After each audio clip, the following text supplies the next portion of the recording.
Praise the Lord. இன்றைக்கு ஏசப்பா அவருடைய வார்த்தையின் மூலமாக உங்களை பலப்படுத்துவார்.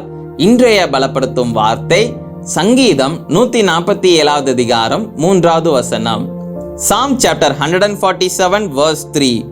இருதயம் நொறுங்குண்டவர்களை குணமாக்குகிறார், அவர்களுடைய காயங்களை கட்டுகிறார்.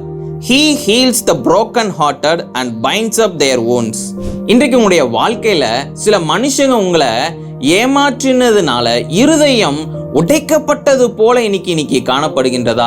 ஐயோ, என்ன இந்த மாதிரி ஒரு காரியத்துல ஏமாத்திட்டாங்களே, நான் ரொம்ப நம்பினேனே இந்த மனுஷங்களை, ஆனா கடைசி நேரத்துல என்னை ஏமாத்திட்டாங்களே, என்னை காயப்படுத்துகிற இந்த வார்த்தைகளை பேசிட்டாங்களே, எல்லாரோடைய கண்களுக்கு முன்பதாக இப்படி என்னை ஏளனமாக பேசிட்டாங்களேன்னு சொல்லி இன்னைக்கு நீங்க இருதயம் நொறுங்குண்டது போல இன்னைக்கு நீங்க காணப்படுறீங்க, அப்படிதானே?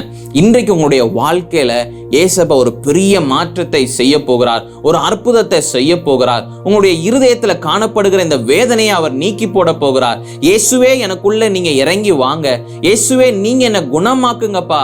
ஆண்டவரே ஏசப்பா, நான் அடிக்கடி ஆண்டவரே நான் சோர்ந்து போகிறேன், இந்த காரியத்தின் நிமித்தமாக அதை யோசிச்சு என்னால ஒவ்வொரு காரியங்களையும் செய்ய முடியல, நீங்க வந்து இறங்கி எனக்குள்ள வாசம் செய்யுங்க, எனக்கு நீங்க இதுல உதவி செய்யுங்கன்னு சொல்லி நீங்க கேளுங்க.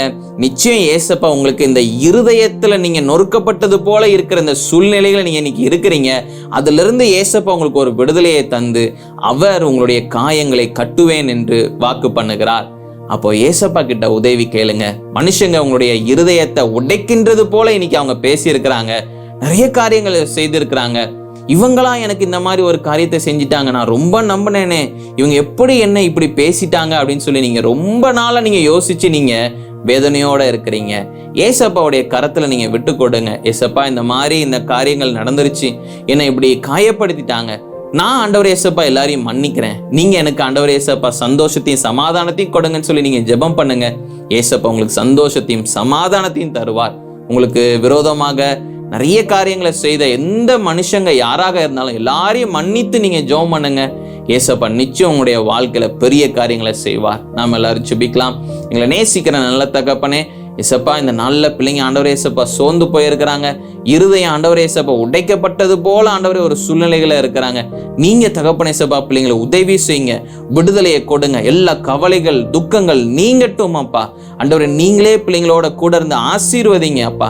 ஆண்டவரே சந்தோஷமும் சமாதானமும் இந்த நேரத்துல பிள்ளைங்களுக்கு ஆண்டவரே ஏசப்பா அவங்களுடைய இருதயத்துல காணப்படட்டும். ஆண்டவரே ஏசப்பா சந்தோஷத்தினால நிரப்புங்கப்பா, ஆசீர்வதிங்க. இயேசுவின் மூலம் ஜெபிக்கிறேன் பிதாவே, ஆமென். உங்களுக்கு விரோதமாக யார் என்ன பேசினாலும் எதை குறிச்சும் கவலைப்படாதீங்க, எல்லாவற்றையும் இயேசு பார்த்து கொள்வார். அவர் உங்களுக்கு நியாயம் செய்கிற தேவன்.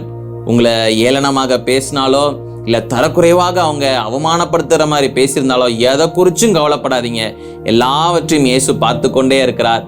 எல்லா காரியங்களையும் அவரே உங்களுக்கு நேர்த்தியாக செய்து தருவார். அவர் உங்களுக்காக யுத்தம் பண்ணுவார். அவரே எல்லாவற்றையும் மாற்றி போடுவார். கர்த்தர் நிச்சயம் எல்லாருடைய கண்களுக்கு முன்பதாக உங்களை மேன்மைப்படுத்துவார். கர்த்தர் உங்களை ஆசீர்வதிப்பாராக. ஆமென்.